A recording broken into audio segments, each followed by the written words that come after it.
ഈ പരീക്ഷ എടുക്കുമ്പോൾ പിള്ളേർക്ക് ഒരു സ്ട്രെസ് ഉണ്ടായിട്ട് കുറച്ച് സൂയിസൈഡൊക്കെ ഉണ്ടായില്ലേ കഴിഞ്ഞ 2 വർഷത്തിനൊക്കെ മുമ്പ്.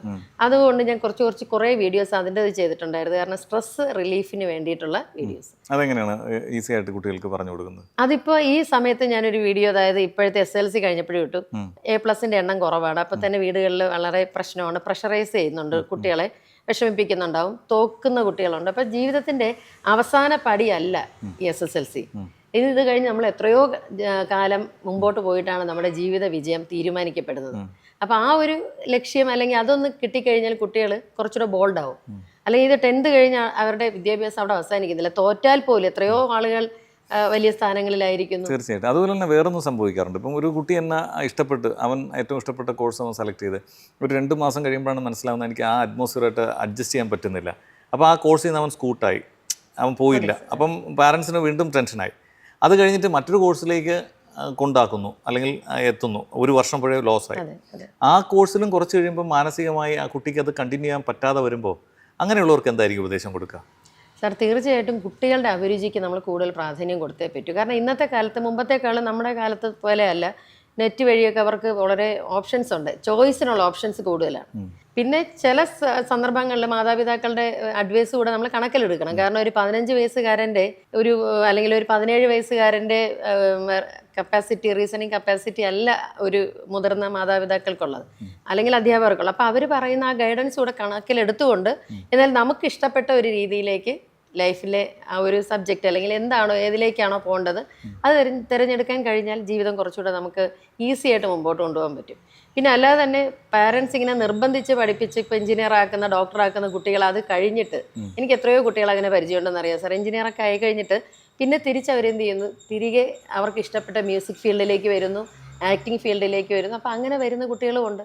പക്ഷെ അവരപ്പോഴും പറയുന്നത് എന്തായാലും പഠിച്ചത് നന്നായി, അങ്ങനെ ഒരു ഡിഗ്രി കയ്യിലുണ്ടല്ലോ ടീച്ചർ എന്ന് പറയുന്ന കുട്ടികളുണ്ട്. അപ്പോൾ പിന്നീട് തിരിച്ച് അവർക്ക് ജീവിതത്തിൻ്റെ ഏത് ഭാഗത്ത് വെച്ച് വേണമെങ്കിലും അവർക്ക് ഇഷ്ടപ്പെട്ട ഫീൽഡിലേക്ക് തിരിഞ്ഞു വരാൻ പറ്റും. പക്ഷെ അതേസമയം അവർക്ക് മാന്യമായൊരു ഡിഗ്രിയും കയ്യിലുണ്ടാവും. അപ്പം അതുകൊണ്ട് കുറേ ഏറെ നമ്മൾ മാതാപിതാക്കളുടെ ഒരു ഉപദേശത്തിന് ഒരു വില കൽപ്പിക്കുക. അതോടൊപ്പം കുട്ടികളുടെ ആ ഒരു ആഗ്രഹങ്ങൾക്ക് മാതാപിതാക്കൾ വിലങ്ങുതടി ആവുകയും ചെയ്യരുത്.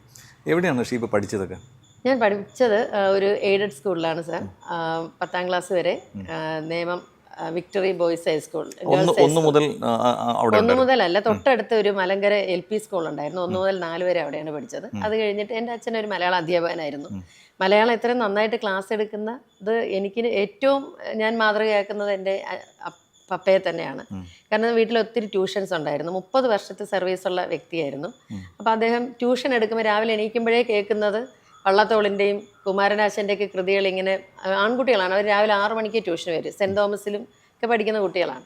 അപ്പോൾ ഇത് കേട്ടാണ് എല്ലാ ദിവസവും രാവിലത്തെ നമ്മുടെ എല്ലാ കാര്യങ്ങളും നോർമൽ ലൈഫ് സ്റ്റാർട്ട് ചെയ്യുന്നത്. അപ്പോൾ ഇതൊക്കെ കേൾക്കുമ്പോഴേ കൃത്യമായിട്ട് ടെക്സ്റ്റ് ബുക്ക് കയ്യിലില്ലാതെ നന്നായിട്ട് വായിച്ച് പറയാൻ പറ്റുന്ന ഒരാളായിരുന്നു. കാരണം കാണാതെ പദ്യങ്ങൾ പറഞ്ഞ് പഠിപ്പിക്കുന്ന വ്യക്തിയായിരുന്നു. അപ്പം അത്രയും ഒരു ഇഫക്റ്റീവായിട്ടുള്ള ഒരു പഠിപ്പിക്കുന്ന ഒരു വ്യക്തിയുടെ മകളായതുകൊണ്ട് തന്നെ അദ്ദേഹത്തിന് ഞാനൊരു അധ്യാപിക ആകണമെന്നൊരാഗ്രഹം ഉണ്ടായിരുന്നു. എനിക്ക് അന്നത്തെ കാലത്ത് എനിക്ക് തോന്നുന്നു എനിക്ക് അങ്ങനെ ഒരു ടീച്ചർ ആവണമെന്നല്ലായിരുന്നു ആഗ്രഹം, എനിക്കൊരു ജേർണലിസ്റ്റ് ആവണം എന്നുള്ളൊരാഗ്രഹം. പക്ഷേ നല്ല ശബ്ദം ഒരു പക്ഷേ നന്നായി പ്രസൻറ്റ് ചെയ്യുന്നുണ്ട്. അതൊക്കെ തന്നെ ആയിരിക്കും അതിലൊരു ക്വാളിറ്റി ആയിട്ട് ഉള്ളത് ആയിരിക്കാം സാർ. കാരണം ഞാൻ കുറച്ച് ആങ്കറിങ് ഒക്കെ ചെയ്യുന്നുണ്ടായിരുന്നു. അപ്പോൾ അത് എനിക്കിപ്പോൾ സ്റ്റേജിന് സ്റ്റേജ് ഫിയർ ഇല്ല. അപ്പോൾ അതുകൊണ്ട് തന്നെ ഏത് സമയത്തും കാര്യങ്ങൾ കൃത്യമായി അവതരിപ്പിക്കാൻ കഴിയുമായിരുന്നു. അതൊക്കെ ഞാൻ എൻ്റെ ഒരു കുറേ ദിവസത്തെ എൻ്റെ ഒരു പ്രാക്ടീസിലൂടെ ഞാൻ നേടിയെടുത്തതാണ്. അപ്പോൾ ഇങ്ങനെ കിട്ടിയ ആ ഒരു സിദ്ധി, അപ്പോൾ ഞാൻ എന്ത് ചെയ്യും, ഞാൻ പഠിപ്പിക്കുന്ന സ്കൂളിൽ അല്ലെങ്കിൽ എനിക്ക് ഞാൻ അറിയുന്ന കുട്ടികളെയും കൂടെ ഇങ്ങനെ ഉയർത്തിക്കൊണ്ടുവരാൻ ശ്രമിക്കാറുണ്ട്. അപ്പോൾ അങ്ങനെ തന്നെ ദിവ്യേസ് അയ്യരൊക്കെ ഞങ്ങളെ സ്കൂളിൽ പഠിച്ച വിദ്യാർത്ഥികളാണ്.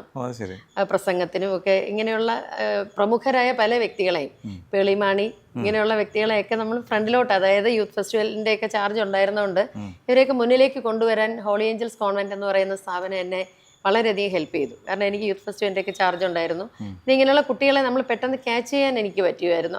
അവർക്ക് അവരുടേതായ ഓരോ സ്കില്ലുണ്ടെന്നുള്ളത്. അപ്പം വർഷങ്ങൾക്ക് ശേഷം ഇപ്പം ജീവമറിയ എന്നുള്ള ആ ഒരു പാസ്പോർട്ട് ഓഫീസർ പുള്ളിക്കാരിയും വന്നിട്ട് പറഞ്ഞ ഷീബ ടീച്ചറാണ് എന്നെ പ്രസംഗത്തിന് തള്ളിക്കയറ്റി സ്റ്റേജിലേക്ക് വിടുന്നത്. ശരിയാണ്, ഞാൻ അങ്ങനെ ഒരുപാട് എഫർട്ട് അവർക്ക് വേണ്ടി എടുത്തിട്ടുണ്ട്. ഇതെല്ലാം കഴിഞ്ഞിട്ടാണ് ഞാൻ ഇങ്ങനെ ഒരു ചാനൽ സ്റ്റാർട്ട് ചെയ്യുന്നത്. അപ്പോൾ ഈ ചാനൽ സ്റ്റാർട്ട് ചെയ്യുക എന്ന് പറയുമ്പോൾ അത് മോൻ തന്നെയാണ് അങ്ങനെ ചാനൽ സ്റ്റാർട്ട് ചെയ്യുന്നത്. അതിന് പിന്നിൽ ആരുമില്ല. എനിക്ക് എഡിറ്റിംഗ് പുള്ളിയാണ് ചെയ്തുകൊണ്ടിരുന്നത്. കാരണം അന്ന് 10ാം ക്ലാസ്സിൽ പഠിക്കുമ്പോൾ ഇതിൻ്റെയൊക്കെ മെയിലൊക്കെ അയക്കണമല്ലോ സാർ. കുറച്ച് നമുക്കൊരു 1000 സബ്സ്ക്രൈബേഴ്സ് ആയി കഴിഞ്ഞാൽ മെയിൽ അങ്ങോട്ടും ഇങ്ങോട്ടും അയക്കേണ്ടി വരും.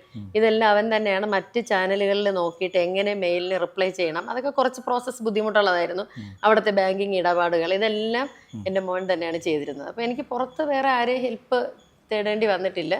പിന്നെ ഞാൻ ഹെൽപ്പ് ചോദിച്ചിട്ടുണ്ട്. കാരണം ഞാൻ ഹയർ സെക്കൻഡറി സെക്ഷൻ പഠിപ്പിക്കാത്തതുകൊണ്ട് അവിടുത്തെ ക്വസ്റ്റ്യൻ പേപ്പറിന് വേണ്ടി എനിക്ക് ചില ജ്യേഷ്ഠ തുല്യരായ അധ്യാപകരുണ്ട്. ഒരു സനൽ സാറുണ്ട്, ഒരു ഷീബ ടീച്ചറുണ്ട്. അപ്പം ഇങ്ങനെയുള്ള വ്യക്തികളിൽ നിന്ന് വളരെ സഹായം ഒരു രാജേഷ് സാറുണ്ട്. അപ്പോൾ ഇങ്ങനെയുള്ള വ്യക്തികളിൽ നിന്ന് നമുക്ക് കുറച്ച് ഗൈഡൻസ് എങ്ങനെ, അല്ലെങ്കിൽ ക്വസ്റ്റ്യൻ പേപ്പർ ഇങ്ങനെ ആയിരിക്കും എന്നൊക്കെയുള്ളത് നേരത്തെ പറഞ്ഞു തന്നാൽ 2 ദിവസത്തിന് മുമ്പേ വരാൻ പോകുന്ന പരീക്ഷയുടെ ക്വസ്റ്റ്യൻ പേപ്പറിൻ്റെ മോഡൽ ഇതാണെന്നും ഈ ടൈം ഇങ്ങനെ അഡ്ജസ്റ്റ് ചെയ്യണമെന്ന് ഞാൻ എഴുതി പഠിപ്പിച്ചിട്ടുണ്ട് പല ഇതിൽ. അത് കുട്ടികൾക്ക് കുറച്ചുകൂടെ കോൺഫിഡൻസ് ഉണ്ടാക്കും. കാരണം 1.5 മണിക്കൂറിൻ്റെ ക്വസ്റ്റ്യൻ പേപ്പറിൽ 1.5 മണിക്കൂർ നമുക്ക് എഴുതാൻ വേണ്ട, 1:10 മതി.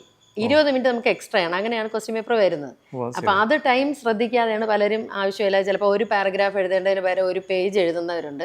അങ്ങനെ ടൈം മാനേജ്മെന്റ് എന്ന് പറയുന്നത് ഭയങ്കര ഒരു വലിയ സംഭവമാണ്. കാരണം 15 മിനിറ്റ് നമുക്ക് കൂൾ ഓഫ് ടൈം ഉണ്ട് പൊതുപരീക്ഷയിൽ. അത് പലരും ശ്രദ്ധിക്കാറില്ല. ആ സമയം ഇഫക്റ്റീവായിട്ട് എങ്ങനെ ചിലവാക്കാം എന്നുള്ളതാണ് ഞാൻ മെയിനായിട്ട് എൻ്റെ ഷോർട്സിൽ പറയുന്നത്.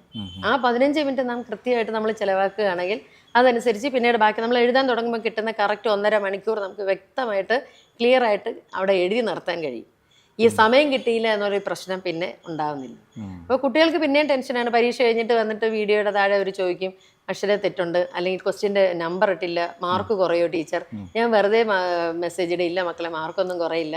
കാരണം അവരുടെ ടെൻഷൻ അടുത്ത ദിവസത്തേക്ക്, ഇനിയുള്ള പരീക്ഷ കഴിഞ്ഞു, ഇനി അടുത്ത ദിവസത്തേക്കുള്ള പരീക്ഷയ്ക്ക് വേണ്ടി പഠിക്കുക എന്നുള്ളതാണ്. അപ്പോൾ പൊതുപരീക്ഷകൾക്ക് അവർക്ക് കൂടുതൽ അവരെ ഒപ്പം മിക്കവാറും ഞാൻ +1 10th എക്സാമിൻ്റെ തലേദിവസം 12-1 മണി വരെ കൂടെ ഇരിക്കും പോലെ എനിക്കും തോന്നാറുണ്ട്. കാരണം വീഡിയോയുടെ അടിയിൽ ഞാനിപ്പോൾ പഠിച്ചുകൊണ്ടിരിക്കുകയാണെന്ന് മെസ്സേജ് കാണാം. അപ്പം ഞാൻ താഴെ അതിനൊരു മറുപടി കൊടുക്കും, ഞാനും കൂടെ ഉണ്ടെന്ന്. കാരണം ഇങ്ങനെ ആ ഒരു സമയത്ത് കുട്ടികളോടൊപ്പം ഇരിക്കാൻ കഴിഞ്ഞു എന്നുള്ളത് എനിക്ക് വലിയ അഭിമാനകരമായ, ഞാൻ സന്തോഷകരമായൊരു ഓർമ്മയാണ്. പിന്നെ സാർ ഇത് ഗൾഫിലൊക്കെയുള്ള കുട്ടികൾ CBSEയുടെ പോർഷൻസ് ഗൾഫിൽ സെയിം ആണ്. അപ്പോൾ അവരിത് പഠിച്ചിട്ട് 1-2 പേര് നമ്പറൊക്കെ നോക്കി, കൊല്ലത്തുള്ള ഒരു പാരൻറ്റ് ട്രിവാൻഡ്രത്ത് വന്നു, മോനുമായിട്ട് മോന് കാണണം എന്ന് പറഞ്ഞതാണ്. അങ്ങനെ അമ്മയും മോനും കൂടെ വന്നു, ഞങ്ങൾ ഒരുമിച്ച് ആഹാരം കഴിച്ചു.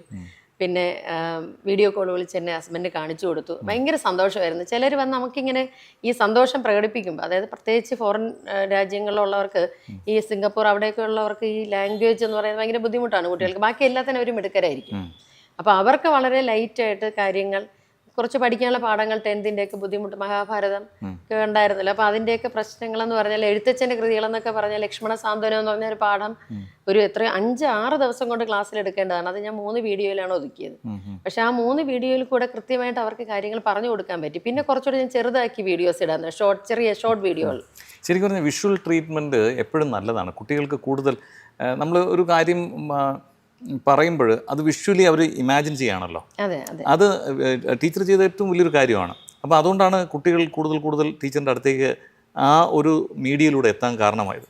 ശരിയല്ലേ? ശരിയാണ് സാർ. പിന്നെ ഞാൻ പ്രത്യേകിച്ച് ചില ക്ലാസ്സുകളിലൊക്കെ അവർ എന്തെങ്കിലുമൊക്കെ ടെക്നോളജിയൊക്കെ ഉപയോഗിച്ചിട്ട് എഴുതി കാണിക്കുകയും പിക്ചേഴ്സ് കൂടെ കാണിക്കുകയൊക്കെ ചെയ്യുന്നുണ്ട്. ഇതൊന്നുമില്ല, ക്യാമറ ഫുള്ള് ഞാൻ തന്നെയാണ്. കാരണം ഞാൻ ക്ലാസ്സിൽ എങ്ങനെയാണോ ക്ലാസ് എടുക്കുന്നത്, അല്ലാതെ ടെക്നോളജി വൈസായിട്ട് ഞാൻ ഒന്നും ചെയ്തിട്ടില്ല.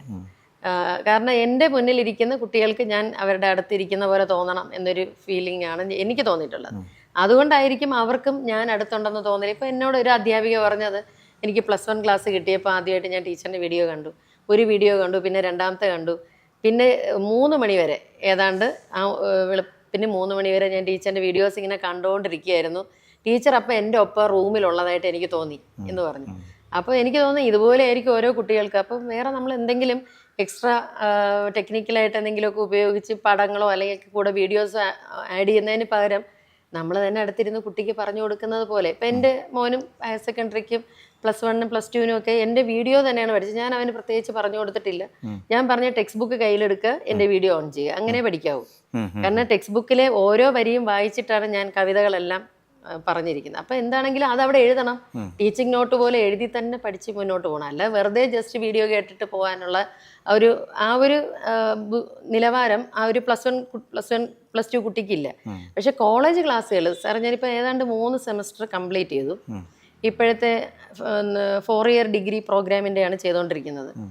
4 വർഷം വരെയും നോട്ട് കൊടുത്തു. 4 വർഷം വരെയും അവരുടെ പാഠത്തിൻ്റെ ഒപ്പം ഞാൻ നോട്ട് കൂടെ ആഡ് ചെയ്തു.